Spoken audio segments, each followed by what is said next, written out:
Welcome to Tiny Expeditions, Season 7, Episode 4, another one all about the peanut. We're going to have a great time discussing that, but first, you need to know who we are. My name is Chris Powell. I'm your co-host for this episode.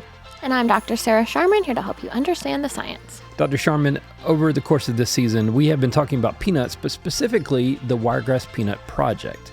And in order to discuss that, we talked about the educational components and the schools in the Wiregrass region that are being used to help facilitate the research. We talked about the economic development component of the peanut to the region. Last episode, episode 3, we talked about the research behind all of this. And today we're going to be talking about application and process. And in order to do that, we have two very special guests. So, Dr. Sharman, would you like to tell us who we're talking to? Absolutely. We had two really great conversations. One with Dustin Herring, who works for HudsonAlpha Wiregrass in Dothan, and he is the agricultural project manager for the Wiregrass Peanut Project and other projects down there. We also talked to Bruce, who is a former Rehoboth High School student who participated in the peanut project and actually has a really interesting story connecting to one of the peanuts in the project. It was a fascinating story. But before we get to that, those are going to be talking about the process moving forward, the new process being established. But we need to differentiate it from the old process. So can you tell us, what is the old process like? Why do we need to look at a new process? So the old process of breeding a new variety of peanut is just really time intensive and laborious. So peanut breeders will find two peanuts that have traits that they like, breed them together, and then figure out which of the offspring got both of those traits. So a lot of that involves taking those offspring of the peanuts, growing them in an actual field, and seeing how they do with real world conditions like drought or pests for that example. So let me just pause you here. So you're telling us that it takes a full season before we can even start to see whether or not this plant has the traits, and then we're in essence starting over again. So we're talking year over year over year. Yeah, and that's at least one season if it's a good and predictable season. You also have instances where you lose your crop for that season, and so now you've lost all the data for that. So what the Wiregrass Peanut Project is trying to do is layer genetic information on top of that so that we can find out earlier if we have peanuts that have those traits. But then you still have that downstream part of having to see how they actually react in real life conditions. So I think we can see the necessity here of developing an assisted way of going through this process. So let's jump into it. Let's talk with Dustin. So Dustin, welcome to the podcast. Can you take just a moment and introduce yourself, and what's your role at HudsonAlpha Wiregrass? Well, hey, good afternoon. Thank you all so much for having me. Like you said, I'm Dustin Herring. I'm the agricultural program manager here at HudsonAlpha Wiregrass. I help facilitate our peanut project in the actual field. I help a little bit in the education, and then with economic development, I help our startup companies with my network of farmers and different relations we can do down here, getting them off the ground, helping with pilot programs, and then working with our different ADECA grants we may have where we're doing some on-farm testing here in the Wiregrass area. And when you say down here, you're in Dothan right now. I'm in Dothan, Alabama, sitting in the brand new Wiregrass Innovation Center. Excellent. Well, I think it's perfect that we have you on this episode because so far this season we have hit the educational components, the research components, and the economic development components. So this is a perfect wrap up. But we have been talking through the peanut project, and specifically we wanted to kind of focus in on one peanut. We talked to a student who grew a peanut plant he named after himself, Bruce. And we heard that Bruce's offspring recently went on a trip to Puerto Rico. Why did we take our peanut plants to Puerto Rico? That's a great question. A lot of people were saying, wow, you're planting peanuts in the fall? I thought we harvested them in the fall.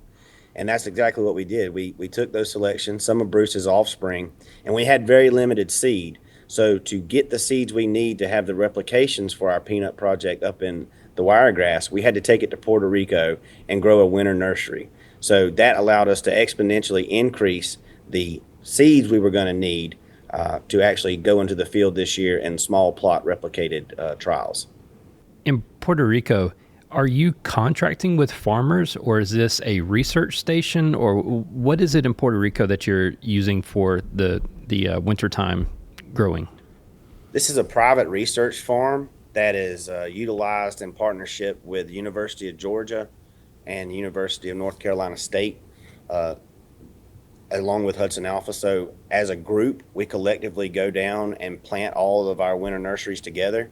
The farm is contracted to maintain the plots throughout the growing season, and then we show back up at harvest to make sure that every plot is, correctly put into its right bag and help facilitate all that harvest. So it's a lot of work. A lot of people think that, oh wow, you're getting to go to Puerto Rico. Well, I can promise you, we're not walking on beaches. It's hard work, but it's a really rewarding aspect of it. If you walk on a beach, nobody's going to judge you. It's fine. Well, like I said, it rains every day. And the hardest part about harvesting peanuts is you can't have them wet. They got to be dry when they go through. So we had to manually pull them out of the ground, shake the mud off of them. I mean, this is 5 acres worth of stuff. Wow. I mean, it was intense. And of course we had some labor help, but ultimately you're doing the majority of the work, and everybody's, it's a great collaboration. Everybody is worried about their project, but we all work together and make sure it all gets facilitated. So Dr. Clevenger's partnerships with the University of Georgia have just been awesome. Those guys have been a great help. You might find it odd that Dustin just mentioned a peanut plant called Bruce, which is arguably a very human name. And it is pretty funny, but the story behind it is that a student actually named this peanut line, and the student happens to be named, you guessed it, Bruce. We decided we would talk to Bruce about his namesake peanut, which actually turns out to be one of the best peanuts in the Wiregrass Peanut Project. So at Rehoboth, you took part in the HudsonAlpha Peanut Project, correct? HudsonAlpha Wiregrass Peanut Project. Right, yes. We're going to get to that in just a moment. But before we do that, being from this area, like, you have a different relationship with peanuts now because of that project. Right. What did you think about peanuts before that? Like, just from living in this area, because people know Dothan is like the peanut capital of the world, right? So what did you think about peanuts before? Right, well, I've always kind of had a love-hate relationship with them because my allergies are god-awful. And it's kind of funny because I help farm out with my cousin, and we plant peanuts and stuff like that. But I've always grown up going to the ballpark, getting a big old huge cup of boiled peanuts, and that just being the regular thing. It's just that there's peanuts everywhere. I mean, we have literal peanut statues of different things. My first job, I worked at a car wash, and we had a literal peanut statue that had on an outfit and a scrub brush in his hand, and it said fastest car wash on the back of it. And if you drive around, you just about can see peanuts everywhere. There's a fire station peanut, bank peanut. I mean, there's a space here and it has some sort of significant meaning, it's gonna have a peanut next to it. Can you take us through exactly like what happened when they showed up for the Peanut Project? Did you really know what you were getting into before the team came in and introduced you to what you were going to be doing? Did you have any idea of what was going to happen? So they talked about peanuts and everything, and I thought it was going to kind of be like one of those projects where the entire class did one peanut and it wasn't individually. But then the next time they came through, we had a bunch of different envelopes, like little coin envelopes. They're not very big, but they had the peanut in it, and they would have a number on it. And I wound up picking 19, which was the peanut that was resistant to everything. And the reason I picked 19 was because it was my football number and all that stuff. But initially looking at the project, I had no idea what was going to happen. I thought it was just going to be kind of one of those things where the teacher picks the peanut and is like, okay, we put it in the plant of soil, we grow it, and then we all kind of just give our opinions on what should happen to it, and then that was it. But yeah, it was a lot more deep and more into detail than that. It was each person got their individual peanut, so it was kind of fun for me.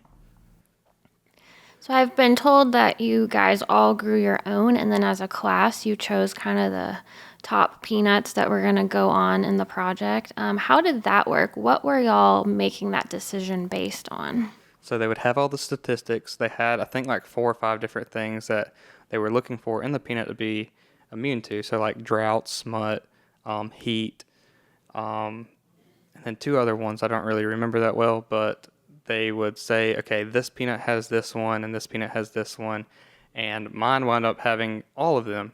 And we were judging what was the best peanut based on what the traits it had on, and then they would have a bowl with our number on it, and then they would put like slips in there depending on what the student wanted. So it's kind of like a voting system of just write it on the paper, and then you'd write your name on the paper and then throw it in the bowl with that number on it. Have you thought about the idea that one day, let's say 5 or 10 years, you've got some kids, right? You've got married, you've got kids now, and you're driving along, and you're like, hey kids, look in that field. That's Bruce out there in the field. Like, what's that going to feel like? I mean, because that is kind of weird, right? Because this whole area is so dependent on peanuts. And here you are, like, contributing to the continued growth of this field that is, like, literally feeding people's families, right? Mm-hmm. And you're helping with that. Like, what do you think that's going to be like driving by and seeing this field and thinking, man, I may have actually helped with this? Well, the cool thing is that I help my cousin plant peanuts, and we do cotton, we do all kinds of stuff. So it's kind of cool to think that I'll be able to grow and produce the thing that I kind of helped create and everything. So I think it's really, it's like a feeling that you can't really describe, because it's not a feeling that is just common. It's like one of those things where you do something so cool that it's like you're overjoyed, but you don't really feel anything about it. I don't really know how to describe that, but it's just a weird feeling, but it feels good. It's like a accomplishment that doesn't feel real. It's like a dream, kind of. Can we take it back one step? So these students are looking at the peanut DNA and picking plants with traits that they think are going to be useful in the wiregrass, and then the peanuts are going to the greenhouse. And then what is that next step? Why are we testing them in the field? So you're right. So they start off in their cups and they go to the greenhouse. From the greenhouse, we take them to Puerto Rico and we do our increases. Then we're taking them from a very controlled, very, for lack of a better word, babied environment. They've been took care of. All their needs have been met. They've been in sterile, for the most part, soil. They don't have much pest pressure, and then they have all the water they need. Now we're taking them in the real world. We're kicking them out of the nest. We're putting them right there in the thick of it, and this will give us an opportunity to see if they have the genes, are they able to express them, and are they able to express them at a level that would be considered worthy with moving forward or making any more potential crosses. So essentially, we're just kind of kicking them into the real world and seeing, where they really stand when it comes to being in a true field. And you said you have a pretty deep network of farmers. What are they looking for in a peanut in the Wiregrass region? Ultimately, I think it comes down to yield. Yield equals money. Peanuts also have another aspect that goes into when it comes down to overall yield, which is called the grade. So ultimately, if the higher they grade, the more money per ton they bring. So what we're trying to do is limit everything we can as far as disease pressure, drought tolerance. If we can give them an upper hand genetically, then we would hope we see a return economically. So ultimately it comes down to yield, which comes down to money, but there's so many factors that can in a lot of ways work together. It would also help with reduction in cost. If we know that it can tolerate certain bug pressure or it can tolerate certain disease pressure, then you don't have to go and make that application. So ultimately it's just about trying to save money and then trying to make more of it. So Dustin, you're in the Wiregrass now, but you're actually from the Wiregrass, correct? I am. I was born and raised right one county over in Geneva County, Alabama. They're also a really big peanut producer. So in a lot of ways, we're a small community in the Wiregrass area. So a lot of farmers, they all know each other. They all have helped or worked together in some capacity. My great-grandfather was a peanut farmer. I was raised out at a farm, so all of my friends are farmers. It's a real network, and when we're trying to develop this ecosystem, it all starts there. And we've been blessed to have so many collaborators and so many farmers willing to work with us here at Hudson Alpha. So you've got quite a deep network there in the area. What does it mean to you personally to be a part of this project? Did you foresee yourself in this kind of role with these type of connections? Well, this is extremely personal to me. One, because I am from here. I've worked in big agriculture before with some of the biggest seed companies, and ultimately I was trying to serve the American farmer. at the end of the day, I just didn't feel like I was fulfilling that sense of purpose. Here in the Wiregrass, we're driven that we're going from the Wiregrass to the world. We're not just serving a cause and meeting a bottom line. We're making an impact that's going to start right here with these farmers that are our friends, that are our family, that are our network.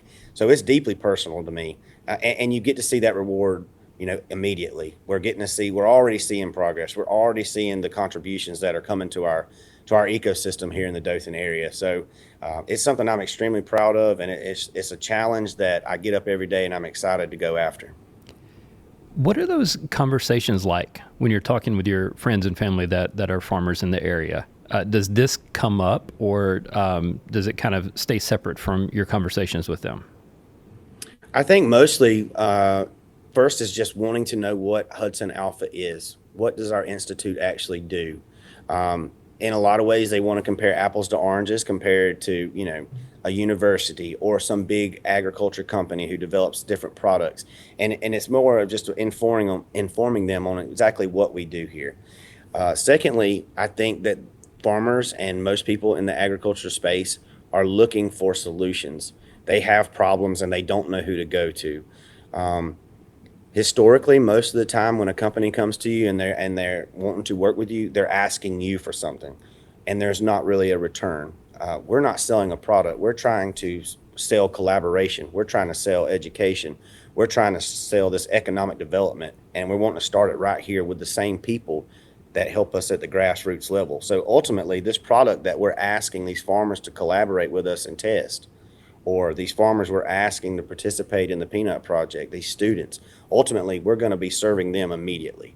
And I think that gets a lot of people really excited, and it makes them a lot more open to those collaborations and working with us and developing this ecosystem. Going back to the field trials, I saw a lot of pictures of you actually out on the field when y'all were planting. What does your role in that look like? What are you doing on a planting day for these field trials in Headland? So it all goes back to it. It starts with a seed.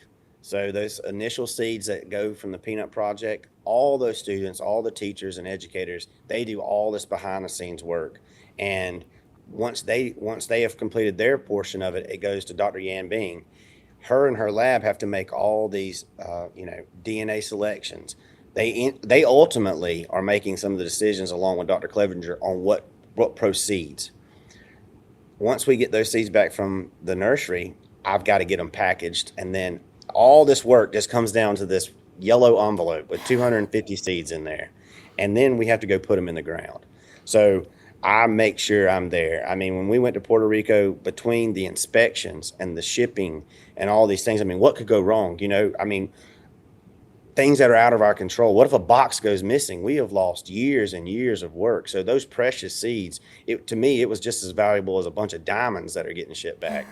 So once we get to the fun part, the rewarding part, is when we finally got to plant up at the research station in Headland. All that work, all the behind the scenes work of all the people that were involved ultimately comes down to that one envelope. And then you just have to be there, show up, make sure it goes in the ground.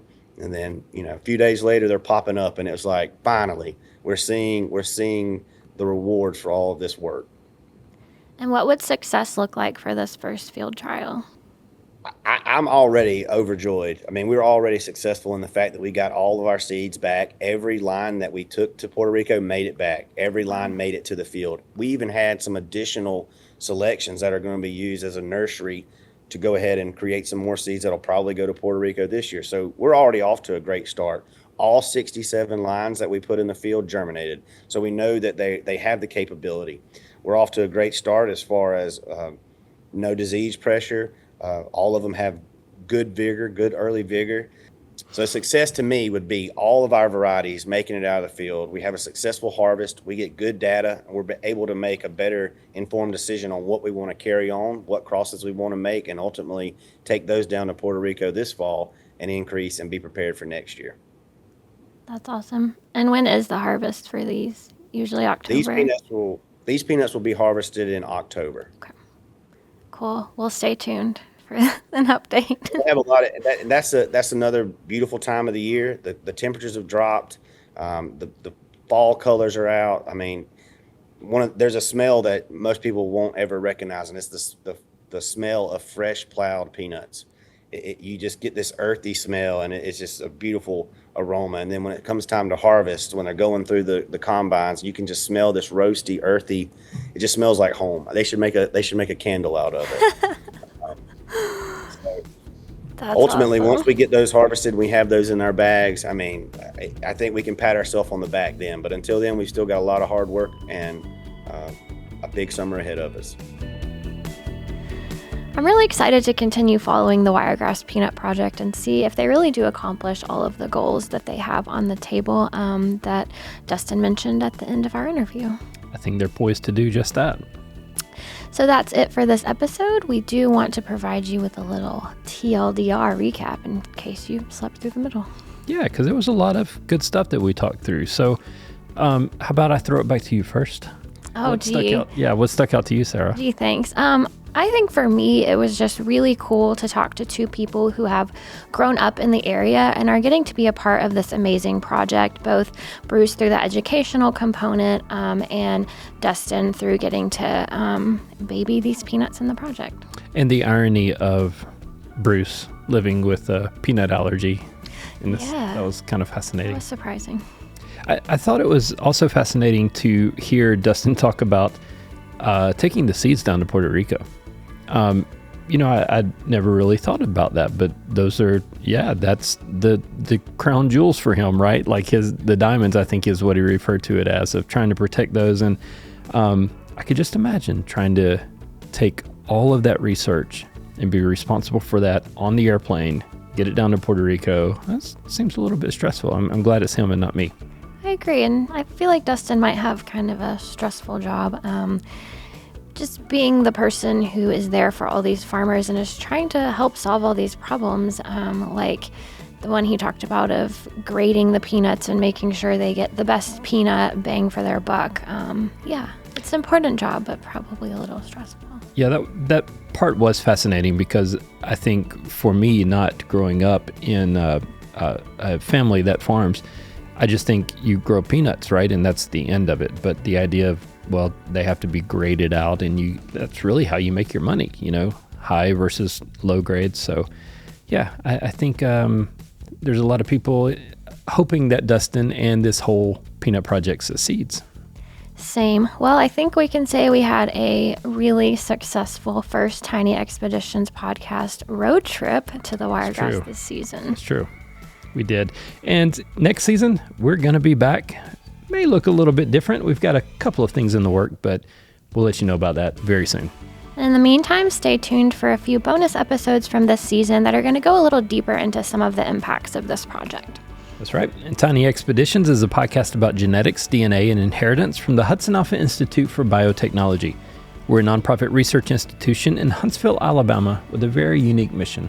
We bring together scientists and companies to develop and apply genomic advances to make a better world. That's everything from brain research to agriculture for a changing climate.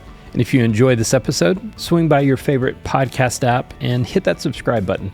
And while you're there, make sure to leave a review. It really helps us to spread the knowledge. Thanks for joining us.